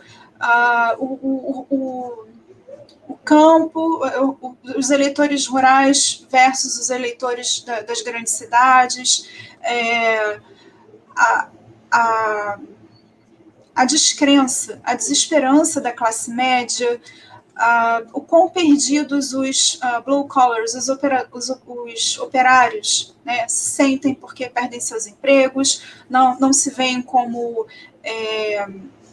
acolhidos nas políticas públicas. Então, a gente esperar que Trump vai desaparecer, isso não corresponde ao que a gente está vendo aí. Né? E assim, não apenas pelas condições dadas, mas pela postura do próprio Trump. Entre os indultos, ele, no último dia no cargo, ele perdoou o Steve Bannon, que, enfim, eles tiveram muitas rusgas e tal, mas Steve Bannon, não sei se todos estão familiarizados, era o responsável pelo site Breitbart, que é uma coisa tenebrosa, assim, um site da extrema-direita, que defende todo tipo de coisa. E ele foi o principal artífice, principal articulador da campanha bem-sucedida de Trump em 2016, que conseguiu movimentar essa minoria que estava escondida atrás dos armários e se viu representada no discurso de Trump e viu que era um momento de via alguém que entendia suas demandas, que entendia as suas faltas. É o cara que está por trás do movimento, que é, enfim, uma rede, um movimento que está ligando aí partidos e grupos de extrema-direita em diferentes partes do mundo, incluindo, enfim, representantes aqui, enfim, da família Bolsonaro, na Europa, né, junto com vários colegas como Orbán e entre outros. Então, por que será que ele concedeu o indulto? E outras pessoas também de extrema-direita, aliadas, então, isso aí tem um caminho aberto, né? Tem uma porta que não foi fechada mesmo. E eu acho que o Partido Republicano insistir nessa... Deixa eu ver a pergunta direito aqui. O Partido Republicano insistir nesse alinhamento com o trumpismo é um tiro no pé no longo prazo, como sigla, como uma instituição histórica. Qualquer país precisa de direito, assim, dos polos, né? Assim, a gente precisa do confronto de ideias. Mas com a extrema-direita sequer existe o debate das ideias. Né? Então, isso enfraquece muito o jogo democrático nos Estados Unidos. E o que eu entendo é que Trump agora, principalmente com essa decisão, com essa atitude de incitar uma multidão a seguir para o Capitólio, na verdade ele não incitou a invadir, né? Se a gente fosse literal, ele incitou, vão para o Capitólio, né? Não falou para ninguém, entrem no Capitólio, sentem na mesa da Nancy Pelosi, eu não disse isso, mas enfim, as pessoas foram. Trump agora, ele está sem os canais de comunicação, os principais canais de comunicação dele, né, vai ficar um tempo sem esses canais, então isso esvazia um pouco o poder de comunicação, as redes que ele tinha para exercer a sua retórica e abusar dos seus recursos persuasivos, enfim, vamos ver o que vai acontecer aí, mas Trump agora passa, sem esses canais para falar com os conservadores num leque mais amplo, ele acaba se concentrando num nicho. Né? Então, eu vejo, nesse momento, isso, o Trump se concentrando na sua base, no seu núcleo da base eleitoral mais próxima.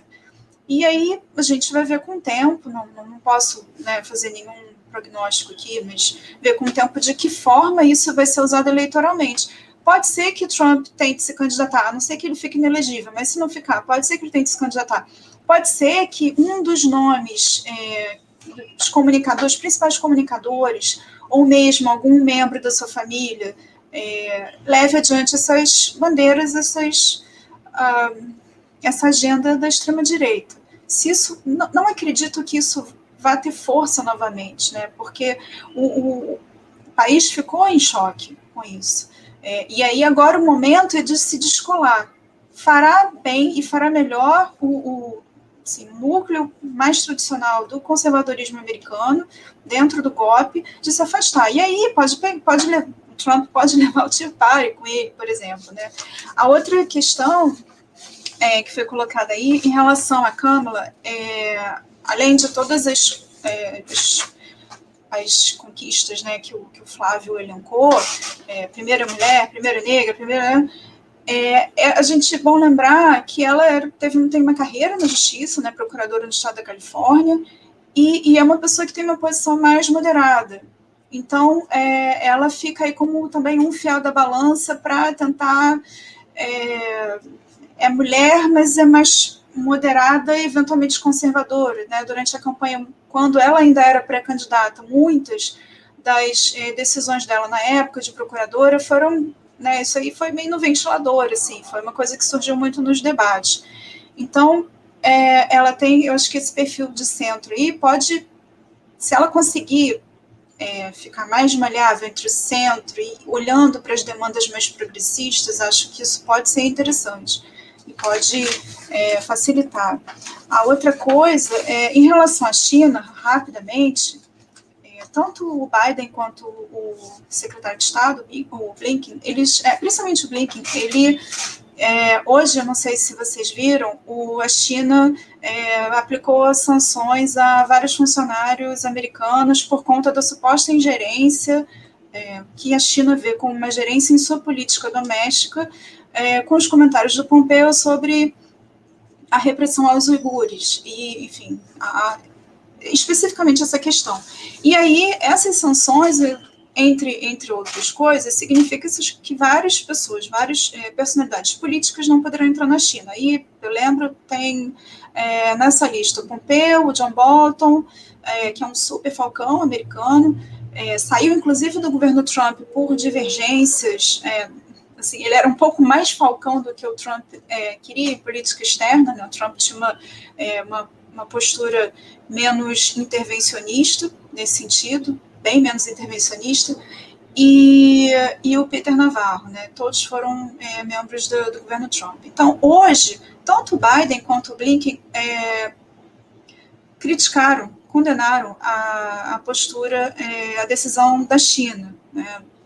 E aí, uma outra coisa, o Blinken, se a gente, eu disse na outra parte da minha fala, que nesse momento o que a gente tem são discursos, ou discurso de posse, ou o hearing, a sabatina no Congresso, né, de aprovação, porque o primeiro escalão precisa ser aprovado pelo Senado.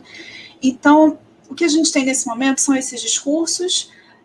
Quem já foi do governo Obama, o que essa pessoa, essa futura autoridade fez, medidas que foram adotadas durante o governo Obama, e eu estou dizendo isso para a gente ter uma ideia, talvez tentar pensar o que vem por aí no governo Biden.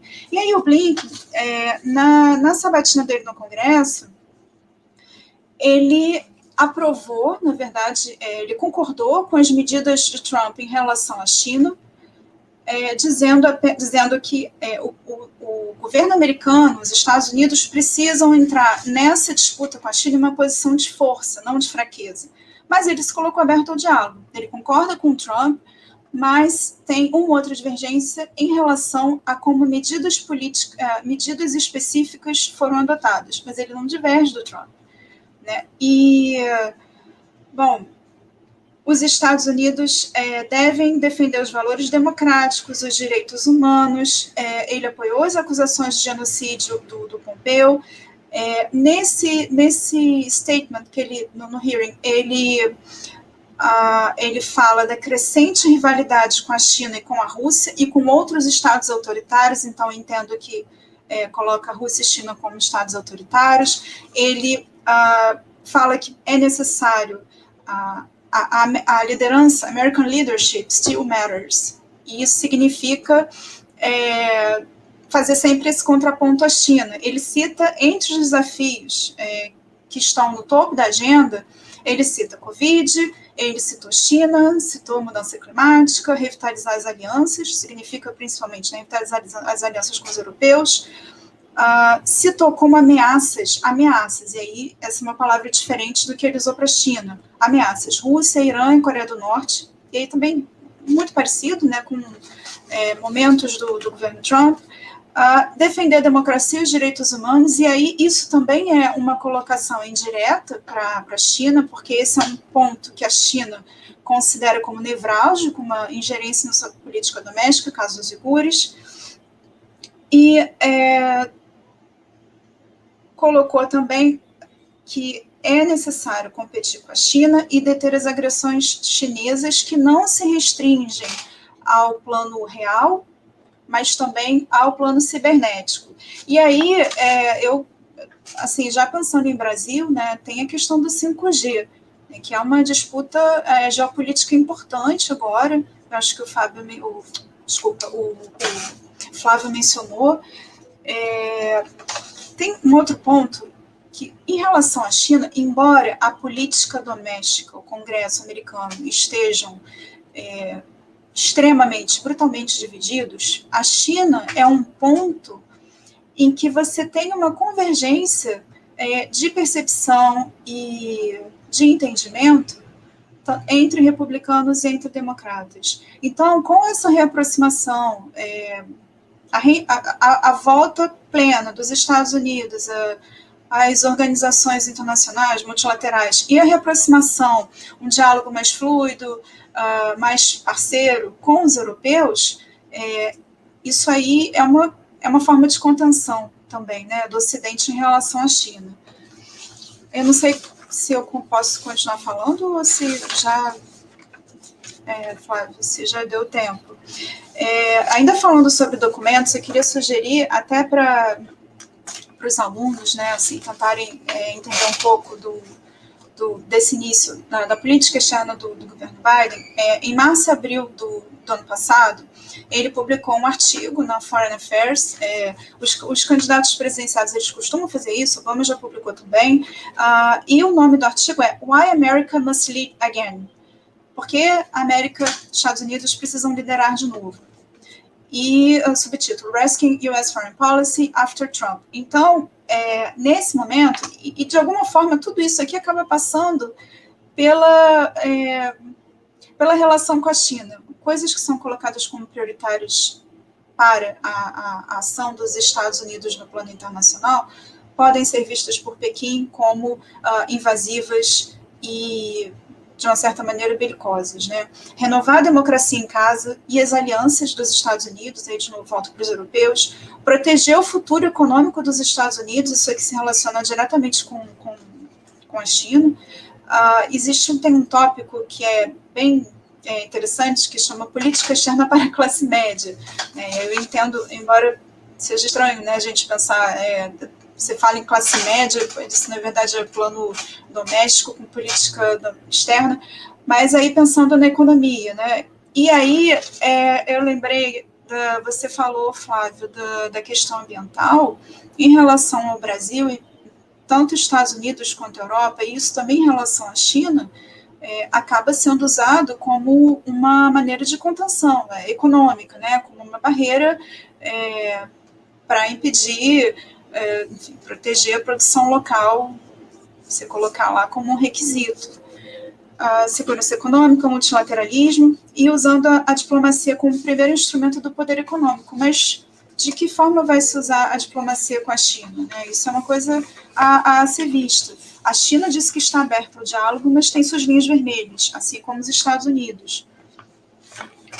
Bom, não sei, eu acho que você quer comentar alguma coisa, Verônica, porque eu posso continuar aqui falando. Bom, eu ia sugerir, Tatiana, agradecer, obviamente, pelos seus comentários, que acabaram abrangendo aí um conjunto bastante significativo das dúvidas que foram apresentadas. Eu vou sugerir que a gente encaminhe a nossa apresentação aqui, o nosso debate para o final. Eu vou dizer também que nós tivemos um conjunto bastante significativo de perguntas no chat, né?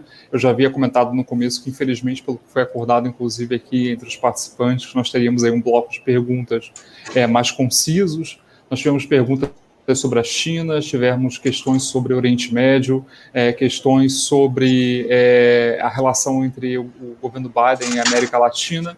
O que eu vou sugerir aqui para vocês é que eu anotei todas as questões, eu vou passar aqui para a Tatiana e para a Verônica depois da nossa live aqui. e aí a gente divulga pelos canais do IRID uma síntese dos posicionamentos delas, enfim, se elas estiverem à disposição, obviamente, para contribuir ainda mais com esse debate.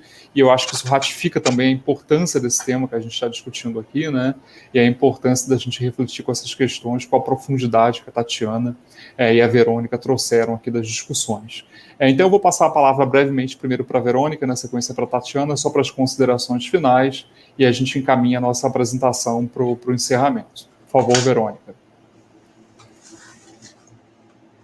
Obrigada, Flávio. Bom, eu não tenho como não agradecer, né, a cada um envolvido nessa série de seminários, né, que o IRID está promovendo, ao cuidado todo especial, né, a Larissa, você, Flávio, a parceria de sempre com a professora Daniela, aqui nesse momento, né, com a Tatiana, poder fazer essa troca, poder ouvir vocês, porque a gente sabe que quem mais aprende, né, somos nós, né, porque a gente fica não só preocupado com o que vai falar, mas se a gente está, de fato, conseguindo compreender o que está sendo dito.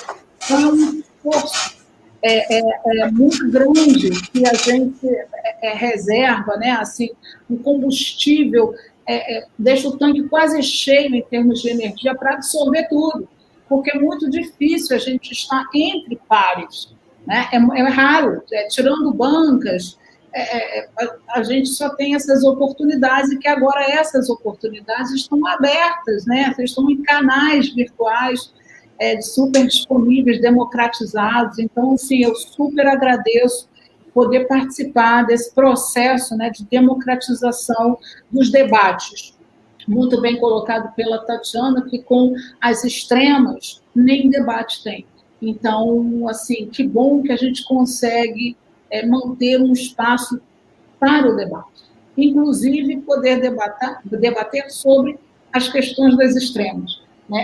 Então, a minha última fala, além do agradecimento, é, de fato, saber que todos, pela quantidade de perguntas, eu estou super disposta, pode me enviar, vocês têm meus e-mails, eu vi alguns alunos aqui presentes, né? Bruno, Fernanda, Jéssica, Bruna, a professora Ana Paula, a professora Sabrina, a própria professora Daniela. Então, tem uma galera com as perguntas muito interessantes, podem enviar, o IRID fique super à vontade para me enviar, e eu posso responder diretamente com o texto autoral ou sugerindo algumas leituras pontuais conforme elas forem saindo. Por quê? Porque tem muita coisa que sequer foi tratada porque a eleição foi outro dia, né? Então, existe uma profusão de prognósticos, e que o que a gente está fazendo é trazer o que já tem consenso, quais são os desafios que existe consenso entre os analistas, que são desafios reais, e uma série de outras possibilidades que estão sendo aventadas pelos analistas, estão sendo publicadas, e conforme isso vai saindo, eu também vou podendo compartilhar com todos vocês, porque as dúvidas são praticamente as mesmas entre os professores e os estudantes. E as respostas, a gente está perseguindo elas. Eu acho que o que a gente trouxe aqui usa um pouco da nossa bagagem de estudo sobre a temática, mas se esgota diante das dúvidas e das mudanças em curso. Então, todos temos limites em relação ao que podemos afirmar.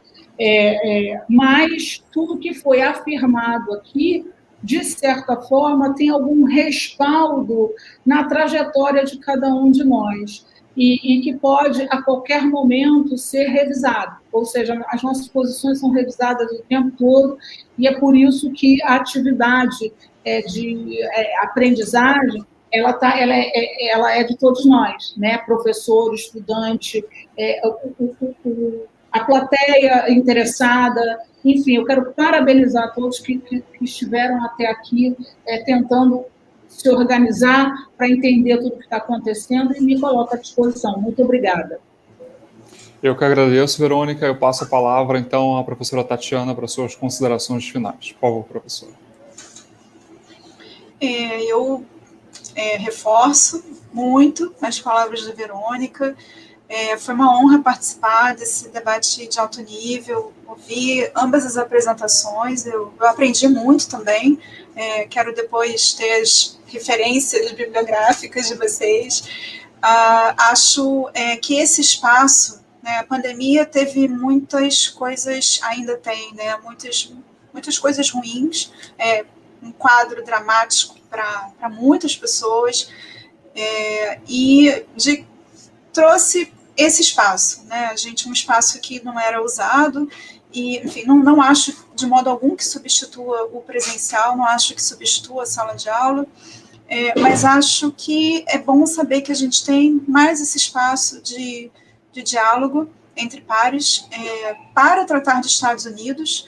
A gente tem tido, na verdade, mais e mais pequenos espaços para falar sobre os estudos sobre os Estados Unidos, e acho que isso é uma conquista, porque os americanos sabem tanto sobre nós, e em troca nós sabemos tão pouco que não seja do senso comum sobre eles, né? Então, ter espaços para os americanistas, eu vejo como algo formidável.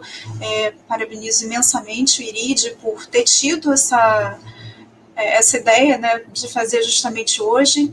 E é isso, eu estou à disposição também a responder as perguntas, a trocar bibliografia, trocar ideias, e para próximos eventos. Eu espero que aconteçam muitos. Obrigada.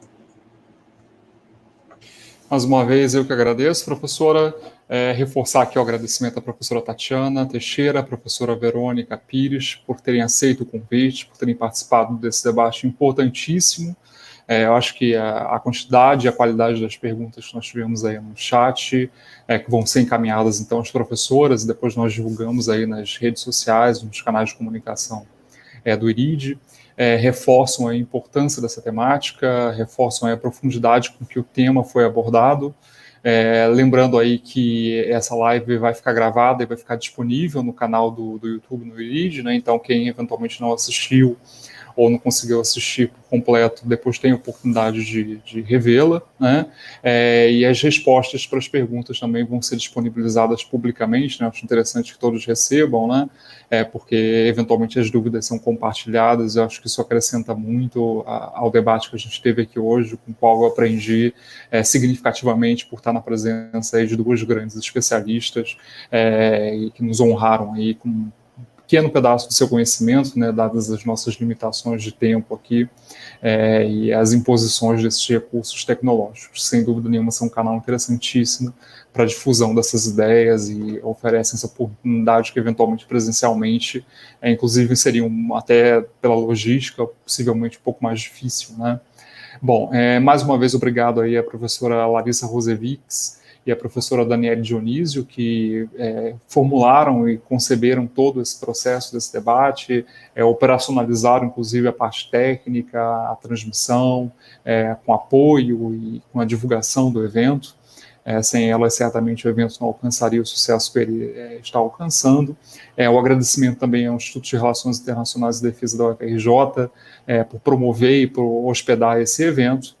Então, muito obrigado também a todos os participantes que nos assistiram aqui ao vivo, né, que acompanharam o debate. A gente viu aqui a presença de vários alunos, de professores, enfim, a comunidade aqui, apesar do distanciamento físico, né, virtualmente reunida, unida para enfrentar esses desafios, tanto aqueles que vêm de fora quanto aqueles que estão presentes aqui no Brasil contemporaneamente. Então, nesse sentido, muito obrigado também à presença de todos e todas. Muito boa tarde, a gente encerra aqui.